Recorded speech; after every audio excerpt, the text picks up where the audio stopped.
welcome back. This is Surface Noise.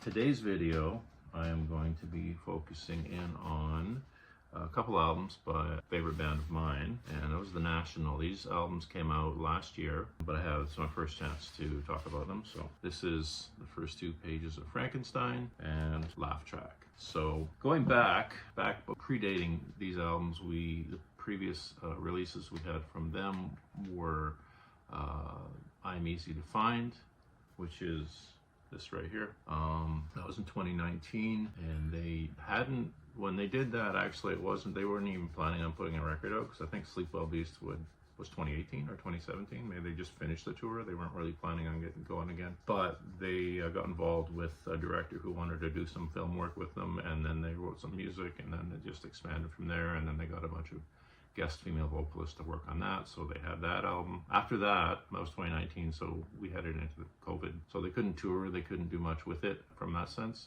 so they did take a break from each other, at least from that, but they all had little projects they did during that time. Matt Berninger did a solo record. This one is called Serpentine Prison.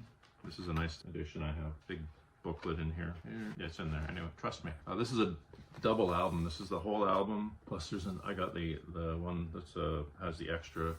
I think there's like 5 or 7 tracks that were bonus songs and stuff. But this is a pretty great record. Highly recommended. Also, Aaron Dessner did some work with someone somewhat well known.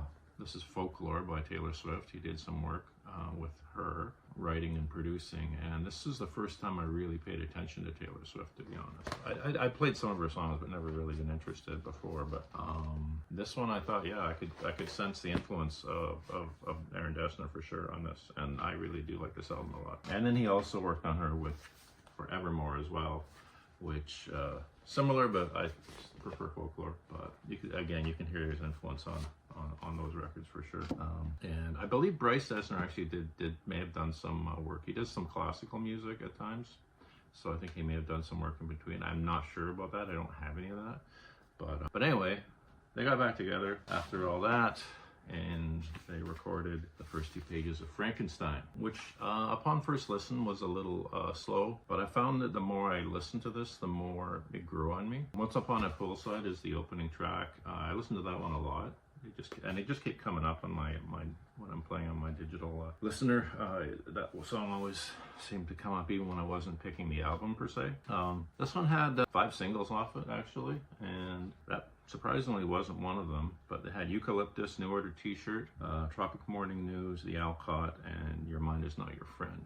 All great songs.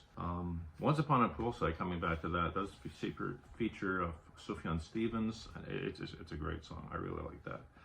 Eucalyptus is the second track. One thing I like that they did in that song, which Matt Berninger does on occasion, is he references bands or lyrics from bands or albums by bands. And that one he mentions the Afghan Wigs and the Cowboy Junkies, which is cool. Also, New Order T-shirt, another single, which is the next track. That's a really cool track too, cool song.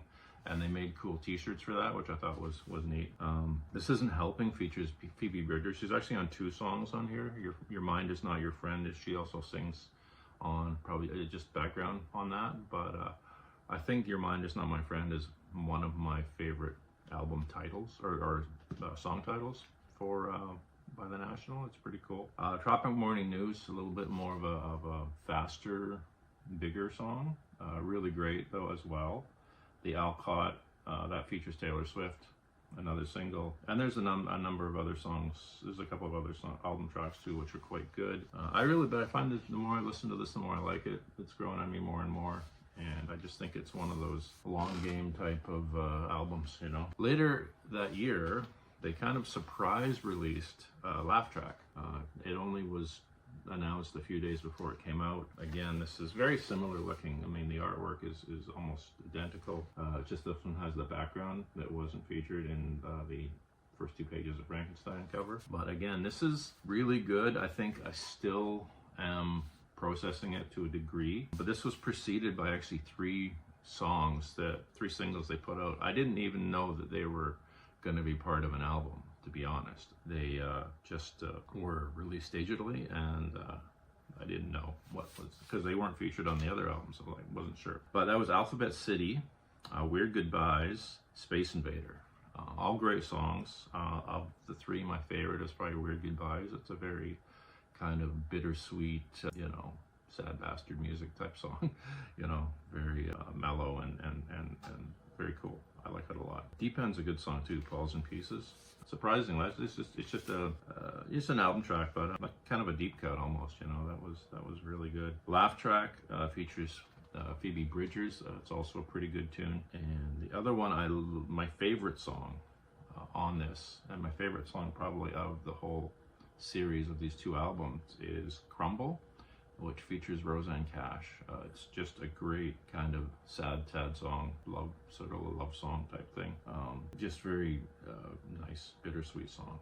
Very cool. And one of my favorites, overall of theirs. I think it's amazing. A couple other popular tracks on here is Tour Manager and Smoke Detector. I believe those are fairly prominent concert features, songs that are popular with the fans for sure. So anyway, this is Laugh Track, and the other one is for Two Pages of Frankenstein. Both great solid releases, continues solid discography for the band. I can't wait to see what they do next. I know they have a live album coming out soon. I did hear the digitally of the kind of preview the live album, and it sounds really good. Hope it turns out well, and maybe we get a DVD or a Blu-ray or something as well. That would be very cool. But anyway, that's it for me for this week. I'll continue to talk about music and records, and I will see you all again next week.